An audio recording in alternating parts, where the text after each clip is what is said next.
Assalamualaikum warahmatullahi wabarakatuh. Kami dari kelompok 1 yang terdiri dari Bagas Arya Amirul Jawad, Made Oklahoma Putra, Vicky Pratama Putra Nugraha, dan Yuki Liadin. Pada kesempatan kali ini akan mencoba untuk memaparkan jawaban untuk soal nomor 2, yaitu terkait dengan klasifikasi linear data operasi sistem menggunakan support vector mesin dan genetic algorithm. Jadi permasalahan pada tugas ini yaitu membedakan dua kondisi operasi sistem. Jadi dataset yang digunakan ini adalah data klasifikasi. Dataset ini terdiri dari 50 data. Di sini label 0 ini menunjukkan kondisi standar, sedangkan label 1 ini menunjukkan kondisi anomali. Jadi setiap data memiliki dua fitur numerik, yaitu X dan Y. Modal yang diminta berbentuk garis linear, Y sama dengan WX ditambah B. Kolom yang digunakan adalah X dan Y sebagai fitur, serta label ini sebagai target. Distribusi kelasnya seimbang, yaitu 25 data kondisi standar dan 25 data kondisi anomali. Pada visualisasi scatter plot, terlihat bahwa sebagian besar data standar berada di area nilai X dan Y yang lebih rendah. Sebagian besar data anomali berada di area nilai yang lebih tinggi.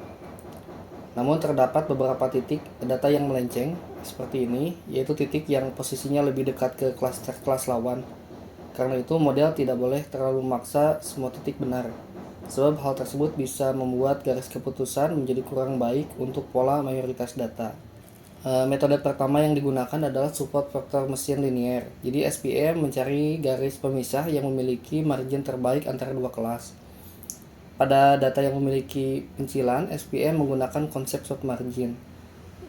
Soft margin mengizinkan sebagian titik melanggar margin atau salah klasifikasi melalui select variable. Dengan demikian, SPM tetap mempertahankan pemisahan mayoritas data tanpa terlalu mengikuti pencilan. Hyperlink SPM awalnya berbentuk AX tambah CY tambah D sama dengan 0. Karena tugas meminta bentuk Y sama dengan WX tambah B, hyperlink tersebut dikonversi menjadi W sama dengan min A per C dan B sama dengan min A min D per C.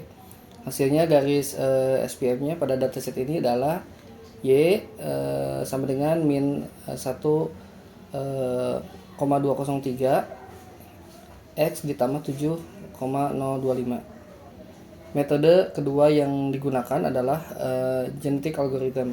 Pada GE, setiap kandidat solusi direpresentasikan sebagai kromosom berisi W, B, dan polarity. Nilai W adalah kemiringan garis, B adalah intercept, dan polarity menentukan apakah titik di atas garis dianggap sebagai label 1 atau sebaliknya. Fitness GE dibuat berdasarkan F1 score dikurangi penalti regulasi kecil terhadap W dan B.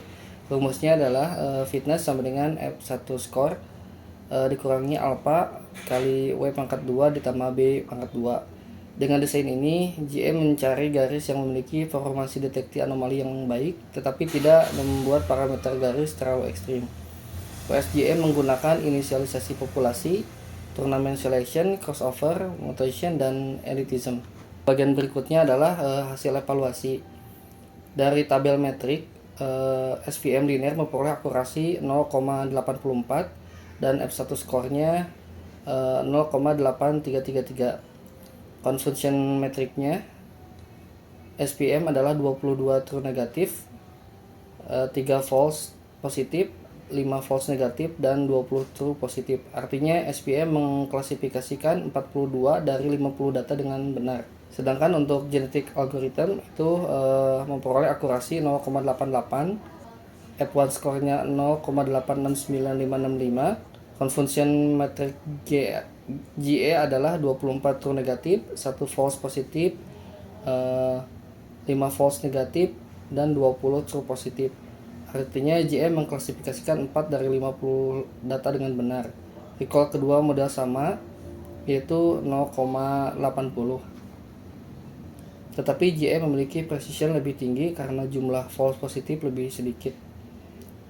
Jika dilihat dari decision boundary, kedua metode sama-sama menghasilkan garis linear.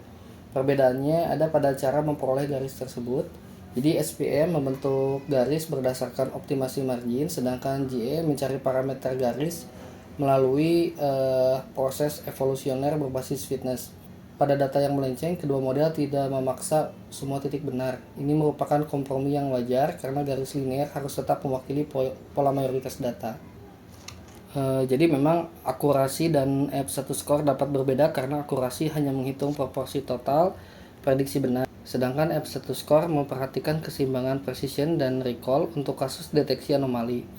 F1 score lebih relevan ketika perhatian utama adalah keseimbangan antara false positif dan false negatif.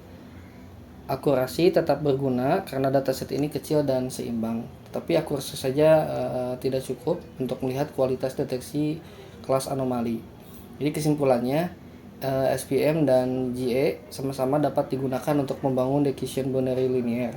Pada hasil eksekusi ini, GA memberikan performansi lebih baik dengan akurasi 0,88 dan F1 score 0,869565. Sedangkan SPM memperoleh akurasi 0,84 dengan F1 skornya 0,8333.